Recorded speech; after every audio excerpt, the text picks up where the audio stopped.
In the name of the Father, and of the Son, and of the Holy Spirit.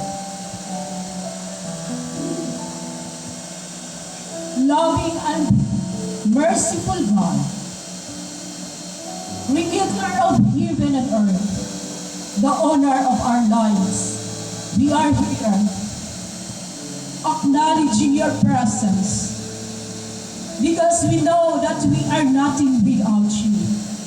We are here to celebrate the 50th birthday of our dear sister, Teacher Mary Talimus Montero. Thank you for the gift of life. Thank you for giving us the opportunity to gather together in this place. Lord, as we start this celebration, be with us. Thank you for the wonderful reader that you have given us today. Thank you for the love. Thank you for the joy. Thank you for the peace. Thank you for protecting us. Thank you for embracing us, oh God. Thank you for your faithfulness and goodness. Thank you for everything. Thank you that this celebration will be successful because of you, oh God. Be with us and we honor, we thank you, we glorify your holy name. In Jesus' mighty name we pray. Amen.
Today, we honor a woman whose life reflects grace. Akong i-share ang kumaayos sa Ginoo sa akong kinabuhi over 50 years. Gikan pa sa pagsugod, ay nabutuang sa gikan pa sa pagsugod sa pagtimugso ni nanay sa ako. Ani na ko kagwapa. Ani na ko kagwapa, giatiman sa Ginoo. Sa akong nanay, bisan pa sa akong tatay nga wala na diriya. I'm so blessed having them as my parents. Sa akong mga igsuon nga mga bukutan kaadyo. Sa upat na ako ka igsuon, wala dyo'y mahilabog ani, puro ni sila mga bukutan. Promise. Dili kay igsuon ako sila, pero makakuan mo sa ilang, mga bukutan mo sila. Pasalamat ko sa Ginoo. Daghang mga panahon nga giatiman ko sa Ginoo, may panahon nga nakalimot ko sa Ginoo, may panahon nga bidya ko sa akong mga ministry, pero ang Ginoo matirod-anon ka Diyo. Di ganun si Za mo bidya sa imo. Wa si Za ni bidya sa akong, di panalalinan ko ni Za sa akong bana, sa akong mga anak. Sa akong kaminuon, daghang kong naagihan. Kasakit o kalipay, akong naagihan. Pero maagi ito kaagi ang Ginoo. Sa mga kasakit nga naalihan, wala ito turingon. Lord nga naman, wala na akong ipangutana ang Ginoo na. Wala na akong ipaso lang Ginoo na. It's because nakabalo ko nga. Ang tanan na ito, mga binuhatan na yung mga consequence. O yan, gitujo ko sa Ginoo, mamabot na sa akong kinabuhi, sa akong kinabuhi, kay I know. Gi-process ko sa Ginoo. Daghang mga butang ang ngayon akong pasalamatan. Wa ko kadungdung na hospital ko. Katurang time na adto ko Manila, nag-ioperahan ko. Salamat si Si Norma ko kauban dito ko gioperahan. Maura jud to nga time wa ko kadungdong nga na hospital ko. Kadako na pagpasalamat sa Ginoo. Dako na kayo na ang panalangin sa Ginoo gihatag nako. Sa akong pamilya, salamat po sa Ginoo matagang ko gwapong mga anak.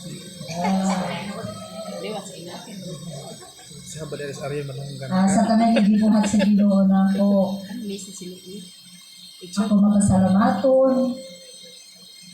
Ang ako mga prayer nga dili lamang karon ko mapanalangin sa Ginoo. Hangtod ko panalangin sa Ginoo. Amen. Kani diay magkaedad tag 50. So no man ako ni gibati. Karon kay puro nagkaedad tag 50 murag mabuotang emosyonal ko. Nag-mature din yung una-una. Kaya karon ako na-realize niyo ko kani bitaw naatay mga kaagi sa batanon pa hantag mga naagihan niya pagpatanon yung mga trabaho karon kay na-realize na ko na ako nga tiguyan na ko gi-process jud ay ko sa Ginoo. Permiti ko makabasa sa Facebook or sa Bible nga ang tanang butang nga nahitabo nimo ang ayan ka magpasalamaton kay sa kanang butang yung process ka sa Ginoo. Kabalo ko nadaghan pa'y mga maadyong butang yung plano sa Ginoo sa akong kinabuhi. Nag 48 siguro ko at 47. Niingon ko, Lord, kailangan 50 years old ko. Mamilyonaryan ako. Kaya karon nag 50 ko, milyonaryo gasod ko. Tungkol kay naa ang Ginoo na kituogan ako. Ang health na lamang na ako daan, magpasalamaton ako sa Ginoo. Sa akong family, jud ko'y kasaway ng akong family, mga buotan jud sila. Sa akong mga sisters, daghang kayong salamat. Kabalo jud ko. Usahay makalimot ko ang ampo kay nagsalid ko nga naa ni sila mag-ampo nako. Pero kabalo ko di ko pasagdan sa Ginoo. Salamat sa inyong mga prayers. Nay, salamat sa imong gugma, Nay. Salamat sa akong mga igsoon sa inyong gugma nako sa mga prayers na paludyo sa akong dako mga problema magpaludyo sila nako. Kang mana Arlene, among eldest, akong pastor. Kung si mubiran ako, bakit na may pangalagad, challenge na ako, kaya na ako yung ministry din sa church. Salamat sa inyong mga prayers, bisa pa sa akong mga friend, salamat. Daghang kayong salamat. Labaw sa tanan, pasalamatan ako ang Ginoo sa iyang gibuhat sa akong kinabuhi. Ay no, daghang pagbuhaton ang Ginoo sa akong kinabuhi. Mayong hapon sa tanan.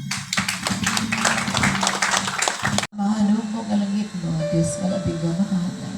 Mayroon kami, na wala kami mahimo sa among kaugalingon. Magsalipin mo, you are our strength, you are our joy, our refuge, our salvation. Ikaw ang tagya sa kanang bahagi o blessing.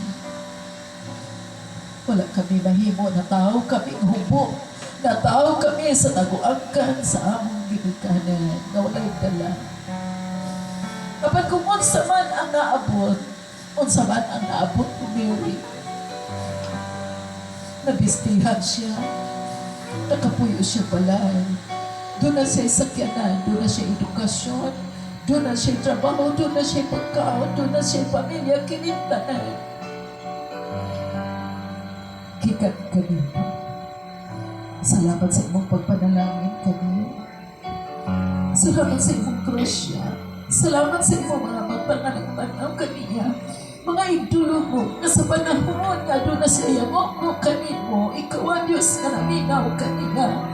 Kung naghahatag ang mga milagro, milagroso ka. Ikaw ang Diyos na nagmilagro, na nagpagkaon sa daghang mga katauhan sa duha ka isda o himakatirapan.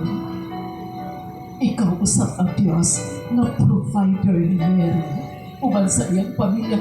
Ikaw gihapon o Diyos nagkialaga mo according to your will. In Hebrews 13:8, Jesus Christ the same yesterday, today, and forever. Ikaw ang Diyos na nagpakalma sa kaluluwa. Ikaw ang Diyos na nagbuhit ni Lazaro luyo sa kamatayan. Ikaw ang Diyos na nagpabuka sa buto o nagpabarok sa bakul. Pinagkruso ka, nagdibas na among kialagaran o among isalikan.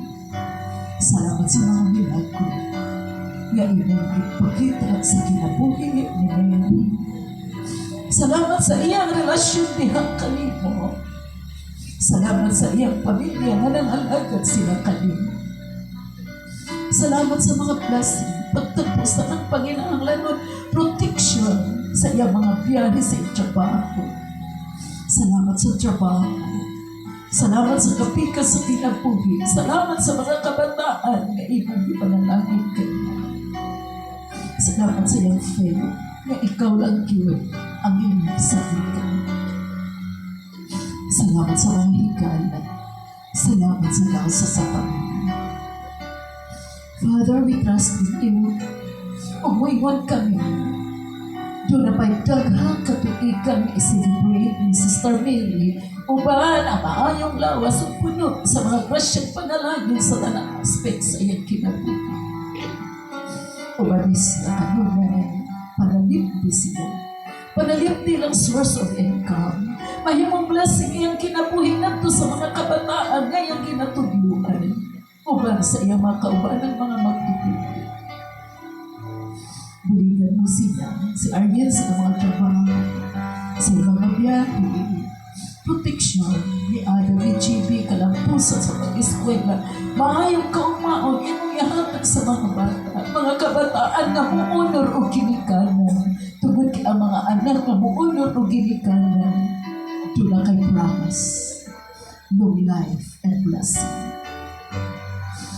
Tugyara mo kinimtanan kanina, bugtili pa sila sa mga bilog-bilog ng mga panalangin. Salamat sa bagansya blessing.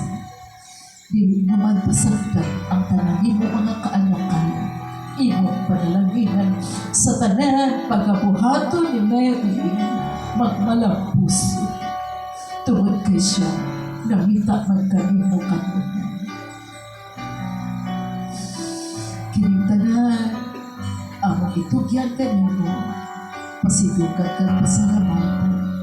Salamat ng mga katawanan ni ang karoling duyot sa iyang kalipay, ikaw magapanay. Tugyan na mo ang tanan kanimo mga pagpasidumuho o mga pagpasalamat. Pinaagi sa imong bugtong anak na si Kristo Jesus. To Him who is able to keep you from falling and to present you before His glorious presence without fault and with great joy. To the only God, our Savior, big glory, majesty, power, and authority through Jesus Christ our Lord, before all ages, now and forever. In the name of the Father.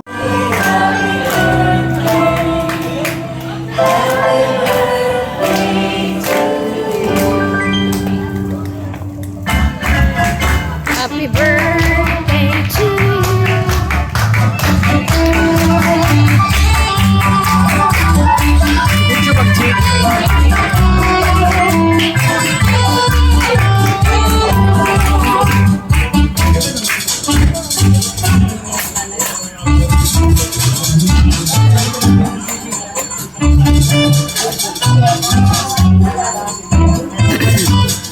Let us all raise together our wine glass and let us all toast together. Cheers to the celebrant. Happy birthday!